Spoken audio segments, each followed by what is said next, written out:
Mr. Speaker, I'd like to second this motion and start by saying I congratulate Senator Professor Kamar and Senator Wetangula for thinking through this motion. Mr. Speaker, both of whom come from maize-growing counties, including myself and many other senators whom I've seen, their names are included in the motion. Mr. Speaker, there is a crisis.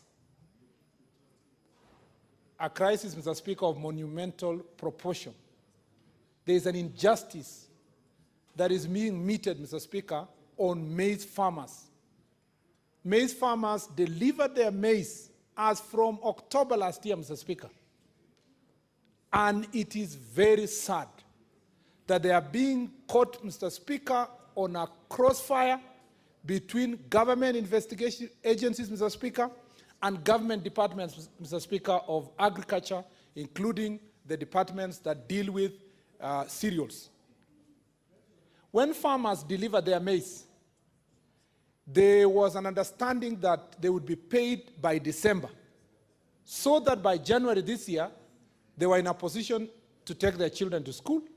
Some were doing so that, Mr. Speaker, they can have the opportunity to invest in other areas as they should. In fact, like Professor Kamara said, there are many farmers who never tilled their farms this year because they didn't have the money to buy the farm inputs. Mr. Speaker, there was a promise that these farmers would be paid. There are various categories of persons who supplied maize to the National Cereals and Produce Board. The first category, as far as I'm concerned, are those who supplied maize from their farms directly to the National Cereals and Produce Board. The regulations did not, Mr. Speaker, say that if you supply this maize, you should either supply directly or indirectly. So there's a second category of suppliers who moved the maize from farmers in different areas, bought it from them, paid the farmers, sometimes even paid them before the period of harvest ensues, Mr. Speaker.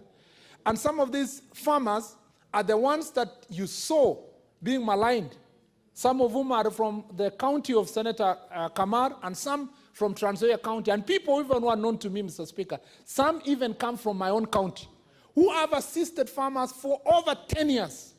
Because for you to take your maize to the National Cereal and Produce Board, if you are in a place called Kapcherop, Mr. Speaker, it costs money to take the maize to the National Cereals Produce Board's depot at Maize Bridge. So if you are a farmer who has only 1 acre or 2 acres and 3 acres, it makes economic sense for you to sell your maize at a lesser price to another person, a trader within that area, who could also be a farmer like you, to buy the maize there and deliver. So you have the second category of farmers who are also traders, who are assisting and have been assisting farmers for many years who deliver their maize to the National Cereal and Produce depots, either in Eldoret or in Kitale or in Maize Bridge, and some in Bungoma and other places of the country, including Nakuru. Now, payments were made. We are told there is a third category of farmers that, Mr. Speaker, we are supposedly being told have imported maize and delivered them to the National Cereal and Produce Board. Those are the people.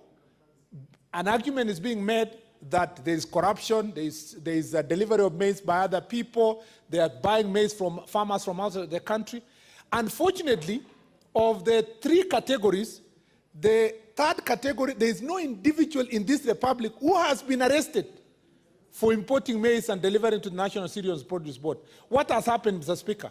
Unfortunately, the farmers who deliver their maize directly to the depot and those who delivered after mopping them from farmers in their areas are now suffering unpayment of their dues in the name of, Mr. Speaker, investigations on matters of corruption. Now, I have a very serious concern. I have seen a letter from the CEO of the Ethics and Anti-Corruption Commission.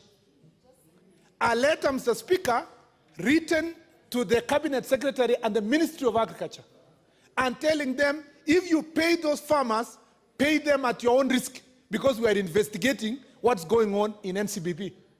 Mr. Speaker, granted, they can continue doing that investigation.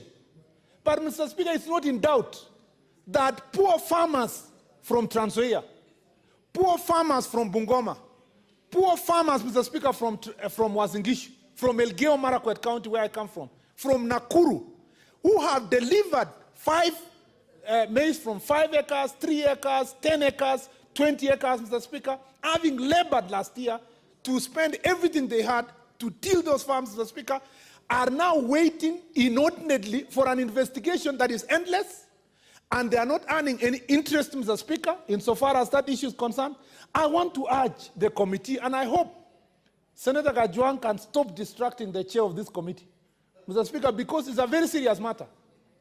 I want to urge Professor Kamar, even before they take the 60 days they are talking about, in the interim, Mr. Speaker, can they summon the EACC? Because how is Kenya now operating? I don't understand. I don't understand. When an investigative authority tells a government agency that don't take any risk of paying anybody, and there are poor farmers waiting there, can they give, Mr. Speaker, a guarantee, an insurance to those farmers that for the period of time that their maize will be lying in the NCBP and they have not been paid, that, Mr. Speaker, it will be accruing interest every day, every single day. Because, Mr. Speaker, if that is not going to be guaranteed, those farmers are going to suffer. Investigation will take 2-3 years, Mr. Speaker. I know how Ethics and Anti-Corruption Commission works, because I know they have investigations that are up to 6 or 7 years. If you want, Mr. Speaker, to deny people legitimate payment of what they have earned, I know suppliers in this country who supplied, Mr. Speaker, government agencies, and in the name of that agencies being investigated, they have not been paid up to today. I saw a particular supplier crying on TV, Mr. Speaker, crying.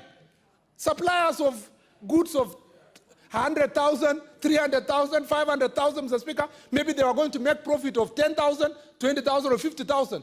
Now they cannot. Why? Because an investigation agency has put in quotes an injunction of the Mishiyonga MP.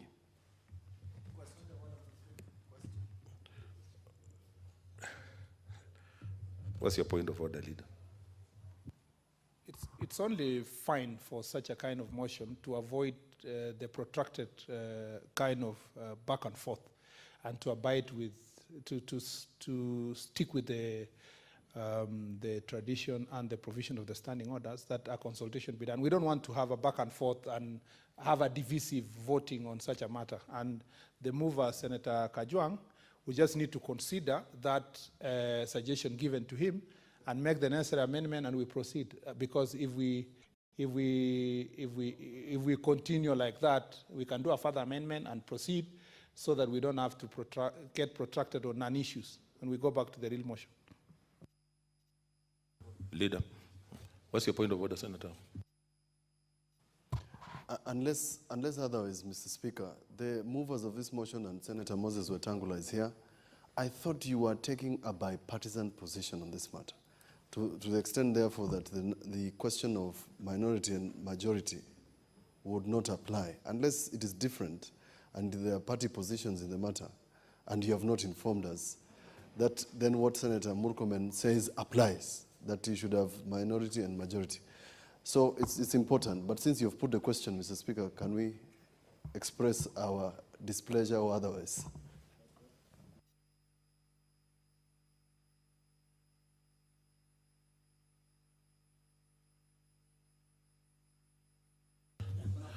Okay, the floor is now open for discussion on the amendment. Yes, Leader of Majority.